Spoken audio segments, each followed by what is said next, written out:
Hello viewers, welcome to the immigration channel.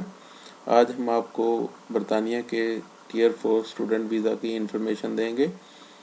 Information को start करने से पहले मैं आपको बताता चलूँ, स्टूडेंट वीज़ा की 3 कैटेगरीज हैं बरतानिया में। एक है टियर 4 स्टूडेंट, जिसको जनरल स्टूडेंट वीज़ा भी कहते हैं। दूसरे नंबर पे है स्टूडेंट विजिटर वीज़ा, जिसकी मुद्दत तकरीबन 6 महीने तक या इससे कम होती है। तीसरे नंबर पे है चाइल्ड स्टूडेंट वीज़ा, जो अंडर 16 की उम्र के होते हैं। आज हम बात कर रहे हैं टियर 4 स्टूडेंट वीज़ा या जनरल स्टूडेंट वीज़ा के ऊपर। सबसे पहले हम आपको इसके रिक्वायरमेंट के बारे में बता दें कि कम से कम आपकी उम्र 16 साल या इससे ज़्यादा हो। आपके पास वैलिड पासपोर्ट होना चाहिए। तीसरे नंबर पे है certificate of acceptance for study, जिसको कैस भी बोलते हैं, कैस लेटर भी बोलते हैं, एडमिशन लेटर भी बोलते हैं। इसके मुख्तलिफ नाम है, जबकि इसका बरतानिया में या यूके में इसको कैस कहा जाता है। उसके बाद आपको एडमिशन भी जो है वो लेना होगा लेवल 6 ग्रेजुएशन लेवल के ऊपर, जो पाकिस्तान या इंडिया में ग्रेजुएशन लेवल होता है उसके बराबर या उससे ज़्यादा। तो उस लेवल पे आपको एडमिशन लेना होगा। तो उसके लिए इंग्लिश की minimum requirement minimum B2 level की होनी चाहिए। आगे चल के आपको मैं B2 और B1 के का डिफरेंस बता दूंगा। बैंक स्टेटमेंट आपके नाम पे होनी चाहिए अगर आप ओवर 18 हैं। अब बैंक स्टेटमेंट आपके पर्सनल नाम पे होनी चाहिए, किसी और के नाम पे नहीं।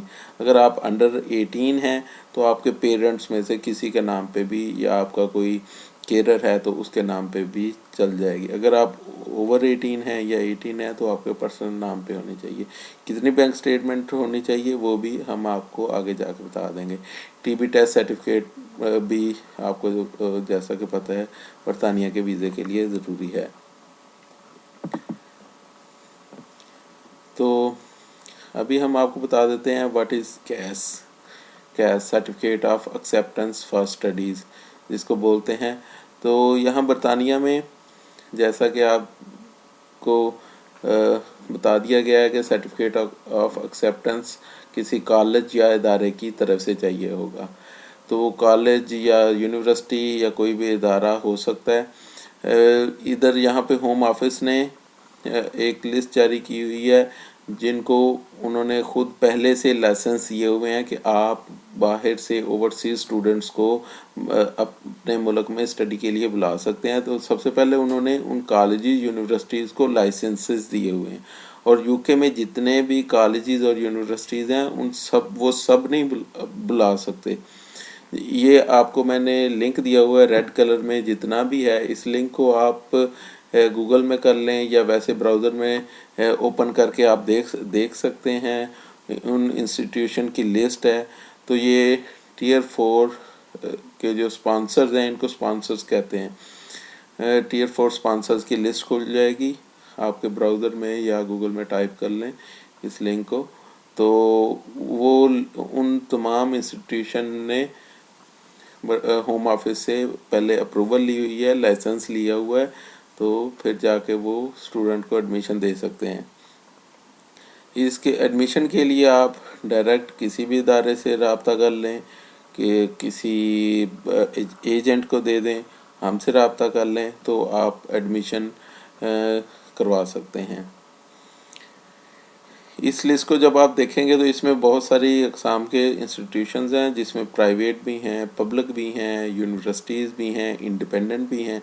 तो इस लिस्ट के मुताबिक आपको चलना होगा। इस लिस्ट में जितने भी इंस्टीट्यूशंस हैं उनमें से किसी में एडमिशन लेंगे तब आपका वीज़ा होगा या प्रॉपर आपका कैस इशू होगा, certificate of acceptance for studies जिसको कहते हैं। उसके बाद फ़ीस के ऊपर बात कर लेते हैं। फ़ीस हर इंस्टीट्यूशन और कोर्स की वेरी करती है। आप ऑनलाइन जाके हर यूनिवर्सिटी, इदारा, कॉलेज कुछ भी है वो ऑनलाइन है, उसकी इन्फॉर्मेशन सारी ऑनलाइन मौजूद है। आप उसका लिंक खोलें, जाके उसमें कोर्स सेलेक्ट करें, फ़ीस सेलेक्ट करें, ड्यूरेशन सेलेक्ट करें, रिक्वायरमेंट सेलेक्ट करें, तो आप सब कुछ जाके देख सकते हैं।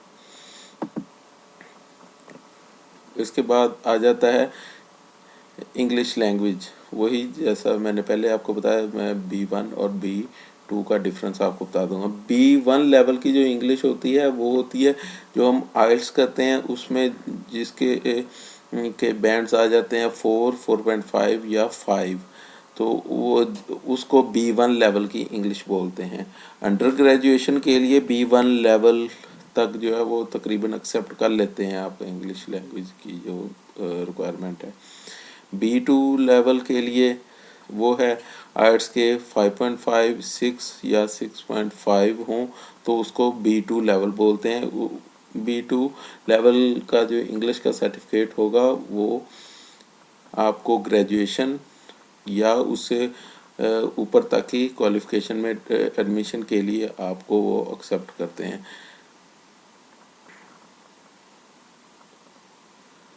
तो बहुत सारे यहाँ पे जो हायर एजुकेशन इंस्टीट्यूशंस हैं वो मिनिमम B2 लेवल की ही इंग्लिश डिमांड करते हैं, वो B1 के लेवल तक आते ही नहीं हैं।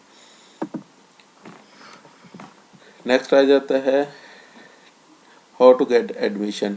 जैसा कि पहले मैंने बताया, Tier 4 स्पॉन्सर्स की लिस्ट को आप ओपन कर लें।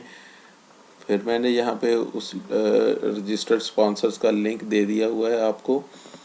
तो उसमें से इंस्टीट्यूट सेलेक्ट कर लें, शहर का नाम भी है, नाम भी होगा, लिस्ट भी होगा, स्पॉन्सर की रेटिंग भी होगी, किस लेवल का स्पॉन्सर है, वहाँ से सिलेक्ट करें उस कॉलेज यूनिवर्सिटी को, उसको उसको उसको सेपरेट से लिंक में ओपन कर लें।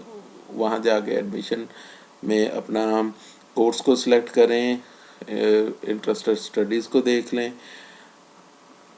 और फिर आप उसको ब्राउज़ करके उसमें आप एडमिशन के लिए अप्लाई कर सकते हैं। उसमें सारी डिटेल होती है, आप पर्सनली करेंगे तो आपको ज़्यादा इन्फॉर्मेशन मिलेगी और आपके लिए अच्छा होगा, आपका कॉन्फिडेंस बिल्ड होगा।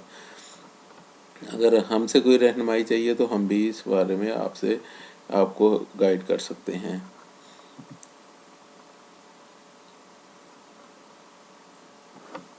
उसके बाद आ जाता है मेंटेनेंस फंड्स, जिसको बोलते हैं आम ज़बान में हम कहते हैं जी वहाँ के लिए बैंक स्टेटमेंट चाहिए होगी। तो बैंक स्टेटमेंट या मेंटेनेंस फंड्स को हम अलहदा से बहुत तफसील से मैं आपको अभी बता देता हूँ, ताकि आपके जहन में कोई भी अबहम है तो वो दूर हो सके, एटलीस्ट उसमें कमी हो।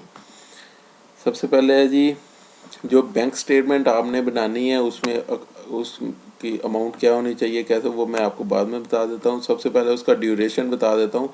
वो बैंक स्टेटमेंट या वो रकम है कम अज़ कम 28 डेज़ आपके अकाउंट में मौजूद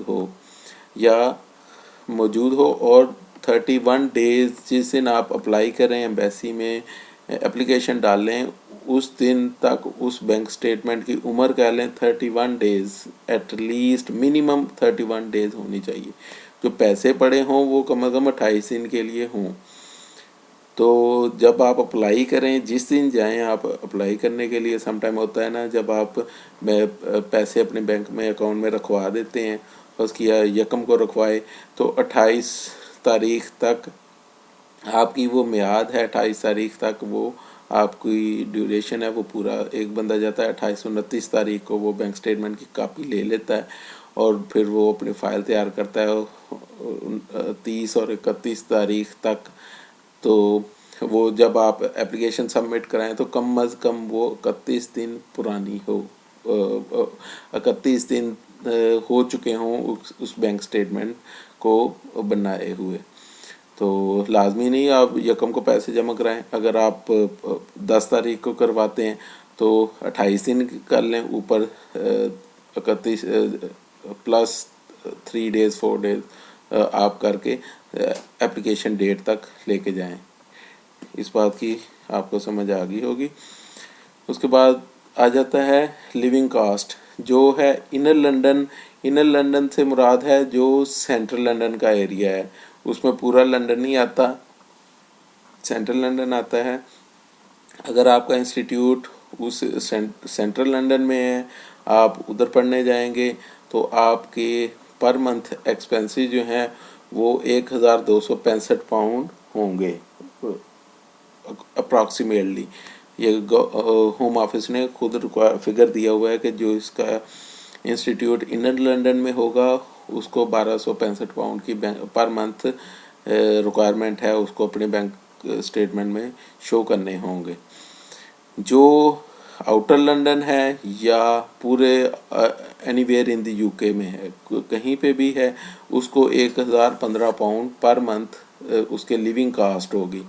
तो ये उसको 1015 पाउंड करने होंगे और इसका पीरियड होना चाहिए 9 महीने का। यानी अगर आप सपोज अगर आप आउटर लंदन, क्योंकि मोस्टली स्टूडेंट जो है वो आउटर लंदन में एडमिशन लेते हैं, अगर आप आउटर लंदन में एडमिशन लेते हैं 1015 पाउंड को मल्टीप्लाई बाय 9 मंथ कर लें तो आपको मेंटेनेंस फंड्स आ जाएंगे। जैसा कि इस पेज पे आप देख लें, एग्जांपल मैंने सेट की हुई है। टोटल कोर्स फीस फ़र्ज़ करें आपकी 8500 पाउंड है, तो आपको ने 4000 पाउंड एडवांस में दे दिया है इंस्टीट्यूशन को at the time of admission, और उन्होंने आपको कैश लेटर इशू कर दिया। रिमेनिंग फ़ीस उस कैश लेटर के ऊपर भी लिखी आएगी कि 4500 पाउंड आपकी रिमेनिंग फ़ीस है। तो अब नीचे आ जाए, 4500 पाउंड आपकी रिमेनिंग फ़ीस आ गई। तो लिविंग कास्ट आपकी क्या है आउटर लंदन अगर आप एडमिशन लेते हैं तो 1015 पाउंड पर कैलेंडर मंथ। तो इसको मल्टीप्लाई बाय 9 कर लें तो 9135 पाउंड बनते हैं 9 मंथ की लिविंग कास्ट। ठीक है, तो रिमेनिंग फ़ीस आपकी जो 4500 पाउंड 4500 पाउंड है उसको साथ मिलाएं तो टोटल आपकी बन गई 13635 पाउंड। 13635 पाउंड की आपको जो वो बैंक स्टेटमेंट चाहिए होगी 28 डेज़ के लिए, और वो 31 दिन पुरानी होनी चाहिए। तो ये मैंने आपको एग्जांपल दी है, इसको देख सकते हैं, इसको मॉडल बना सकते हैं, उसको बना के फिर आप अपनी एक बैंक स्टेटमेंट तैयार कर सकते हैं इसको इस फार्मूले को फॉलो करते हुए। अगर आपका एडमिशन हो जाता है, आपको कैश लेटर इशू हो जाता है, उसके ऊपर सारे टर्म्स एंड कंडीशन लिखी हुई हैं और आप अपना बैंक स्टेटमेंट भी उसी तरह से तैयार कर लेते हैं। लिविंग एक्सपेंसेस 9 मंथ के लिए और रिमेनिंग फ़ीस जो आपके कोर्स की रहती है उसको टोटल करके बैंक जितनी भी रकम बने उसको 28 दिन के लिए अपने अकाउंट में रखें और वो आपकी बैंक स्टेटमेंट तैयार हो जाएगी। वो आपके पर्सनल अकाउंट में होनी चाहिए। ठीक है, वो लाजमी नहीं कि वो डेबिट हो, वो आप लोन लेटर भी उतना ले सकते हैं बैंक से। बैंक से नीचे वो किसी पर्सनल बंदे का लोन लेटर नहीं एक्सेप्ट करेंगे, वो एटलीस्ट कोई फाइनेंशियल इंस्टीट्यूशन हो उसका लोन लेटर एक्सेप्ट करते हैं। तो लोन लेटर भी हो सकता है, आपकी पर्सनल बैंक स्टेटमेंट भी हो सकती है। तो वो बैंक स्टेटमेंट भी आगे आगे का जो स्टेप है वो है अप्लाई फॉर वीज़ा। सब एक तो आपके पास वैलिड पासपोर्ट होना चाहिए, दूसरे नंबर पे आ जाता है कैश या एडमिशन लेटर होना चाहिए, तीसरे नंबर पे है डॉक्यूमेंट्स जो आपने एडमिशन के लिए सबमिट करवाए थे अपने इंस्टीट्यूशन को जब आपने एडमिशन लिया था, वो डॉक्यूमेंट्स आपने वीज़ा अप्लाई करने के टाइम भी साथ लाजमी लगाने हैं। वो डॉक्यूमेंट जो आपने कॉलेज या यूनिवर्सिटी को प्रोवाइड किए थे एडमिशन के लिए। चौथे नंबर पे आ जाता है पर्सनल बैंक स्टेटमेंट, वही 28 दिन की आ जाएगी, जो पहले मैंने आपको एक्सप्लेन कर दिया हुआ है तफसील में। English language certificate as per your requirement, वही जैसा कॉलेज या यूनिवर्सिटी ने आपसे इंग्लिश लैंग्वेज का सर्टिफिकेट लिया था एडमिशन के वक्त, वही साल लगेगा, इसके लिए आपको सेपरेट नहीं लगाना पड़ेगा। टीबी टेस्ट सर्टिफिकेट आपको साल लगेगा। इसके साथ any other requirement check by the British embassy website. अगर आप लोकल वेबसाइट को देख लें ब्रिटिश एम्बेसी की स्टूडेंट वीज़ा के लिए, तो कोई अगर फोटोग्राफ है, कोई चीज़ डॉक्यूमेंट एक्स्ट्रा चाहिए तो वो हो सकता है, या NHS फ़ी है आजकल जो वो ले रहे हैं। अगर कोई बंदा बरतानिया आ जाता है तो हेल्थ चार्जेस के नाम से उन्होंने फ़ी स्टार्ट की हुई है, वो आप कैलकुलेट करके वो तकरीबन साल की 250-300 पाउंड इसके अराउंड में जो है फिगर आता है। तो वो आप एक साल की या जितने अरसे के लिए आपने अप्लाई करना है, वीज़ा आपको मिलेगा आपके कोर्स स्टार्ट होने से महीना पहले तक, और उसके आपका जब कोर्स फिनिश हो रहा है उसकी ड्यूरेशन आपके कोर्स से 1 महीना या 15 दिन इससे अराउंड में आपको वीज़ा मिलेगा अगर आप अप्लाई करते हैं तो। उससे नेक्स्ट आ जाता है जी, उसके बाद जब आप वीज़ा अप्लाई कर लेते हैं तो उसके बाद क्या होगा। फर्स्ट ऑफ ऑल हम उम्मीद करते हैं कि आपकी एप्लीकेशन अच्छे से तैयार हुई होगी, आपको एडमिशन अच्छे कॉलेज यूनिवर्सिटी में मिला होगा, वो स्पॉन्सर्ड लिस्ट के मुताबिक वो आपका स्पॉन्सर होगा, बैंक स्टेटमेंट अच्छे से तैयार की होगी रिक्वायरमेंट के मुताबिक, तो होपफुली और हम उम्मीद करते हैं आपको वीज़ा मिल जाएगा।